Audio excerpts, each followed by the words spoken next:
Good afternoon students. Welcome to our English class. Class 7th standard subject English. My name is Mayuri Maruti Bhuir. Co-teacher name is Ganesh Namdev Dagre. So first I ask you some questions. Answer guess in your mind. Okay? Okay. First question is, do you know about types of sentences? तुम्हाला वाक्याचे प्रकार माहिती आहेत का? Okay. Second question, which are the types of sentences? किती प्रकार आहेत वाक्याचे? Guess in your mind.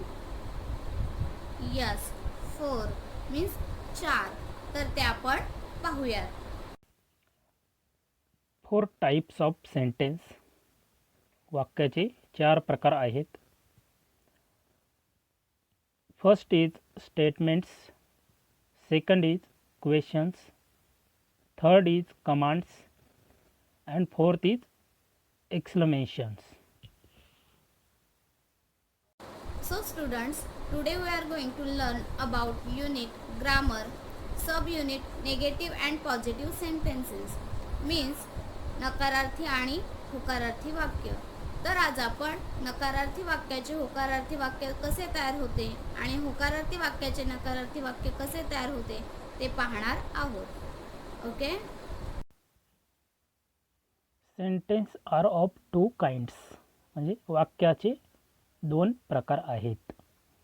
First is positive sentence, म्हणजे होकारार्थी वाक्य, आणि 2 इज निगेटिव्ह सेंटेन्स, म्हणजे नकारार्थी वाक्य. ओके. तर विधानार्थी वाक्य, प्रश्नार्थक वाक्य, उद्गारवाचक वाक्य यांचंही नकारार्थी वाक्य तयार करता येतं. तर आज आपण turn the following commands orders into negative sentences, means अज्ञार्थी वाक्याचं नकारार्थी वाक्य कसं तयार होतं ते पाहूयात. First example, put all the ingredients together.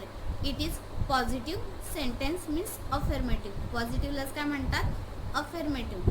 त्याचंच निगेटिव्ह कसं होईल बघा. Negative sentence, don't put all the ingredients together. Don't means do not. Okay. हे अज्ञार्थी वाक्याचं काय झालं? Negative sentence. तर आपण म्हणू की डोंट कुठे वापरलं तर चालेल, स्टार्टिंगलाच वापरलं तर चालेल असं नाही. विधानार्थी वाक्य बनवताना, नकारार्थी वाक्य बनवताना, प्रश्नार्थक नकारार्थी वाक्य बनवताना, उद्गारवाचक नकारार्थी वाक्य बनवताना वेगवेगळे नियम असतात. ओके. तर काय, अज्ञार्थी वाक्याचं नकारार्थी वाक्य करताना स्टार्टिंगला फक्त काय लावायचं? Don't means do not. Okay. So students, open your text book, page number 53. First example, fold the paper in half again. Okay. तर त्याचं निगेटिव्ह बघा कसं होतं? Don't fold the paper in half again. तो पेपर दुमडू नका, अर्धा paper दुमडू नका. फर्स्ट काय म्हटलं त्यांनी? Fold the paper in half again, अर्धा paper दुमडा.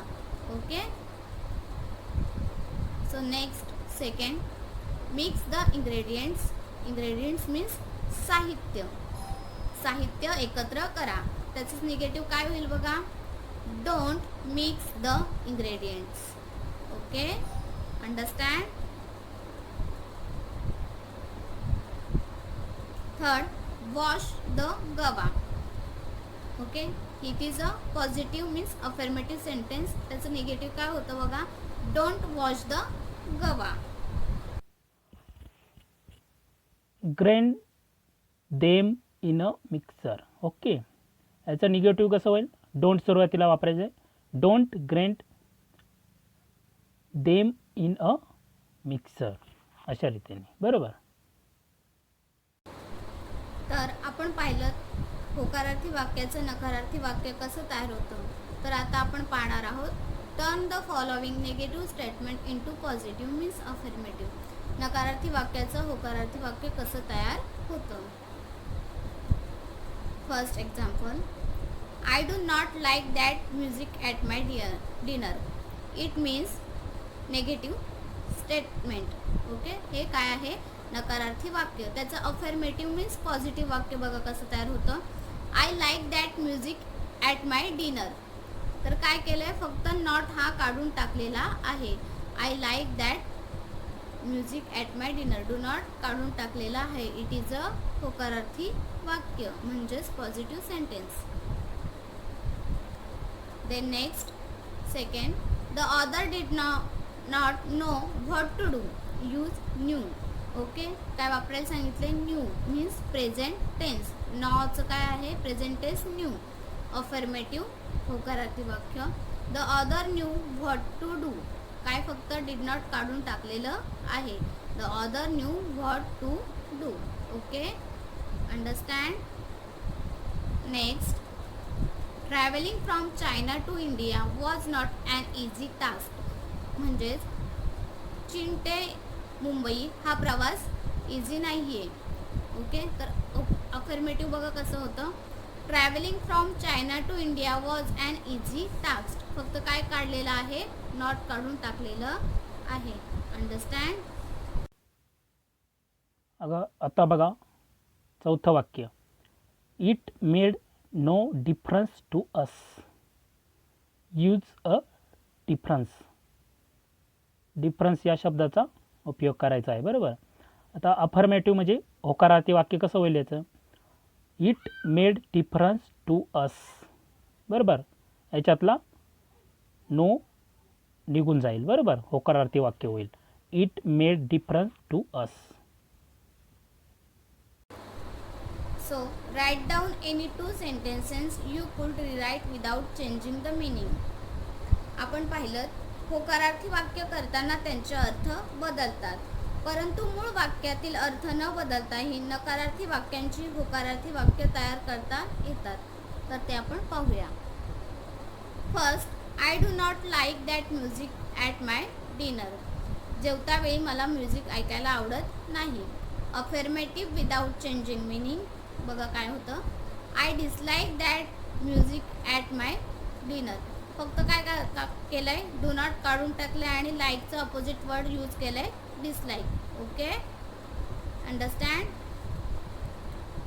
Next, travelling from China to India was not an easy task.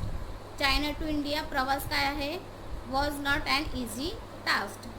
तर बघा, affirmative without changing meaning.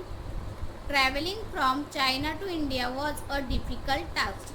Not an इझीचं काय वापरले, फक्त इझीचं अपोजिट वर्ड्स डिफिकल्ट आणि वॉज नॉट फक्त काढून टाकलंय. Okay, understand. So I ask you some question, answer guess in your mind. Okay, tell many negative words as possible within 3 minutes. बघा आपण पाहिलं, डू नॉट, नो हे काय आहेत, निगेटिव्ह वर्ड्स आहेत. तसे तुम्हाला सांगता येतील का आणखी? You try. यस. बघा आता आपण निगेटिव्ह वर्ड्स कोणकोणते आहेत ते बघूया. No, not, nobody, nowhere, nothing, none, never, neither nor, not only but also, no more, non stick. हे काय आहेत, निगेटिव्ह वर्ड्स आहेत. I give you homework, note down in your notebook. Okay, write as many commands as possible that begin with the following words. First, cross, help, wash, study, take. हे काय आहेत, क्रियापद आहेत. तर या क्रियापदांनी सुरू होणारी जेवढी शक्य होतील तेवढी अज्ञार्थी वाक्य तुम्हाला बनवायची आहेत. Okay, thank you.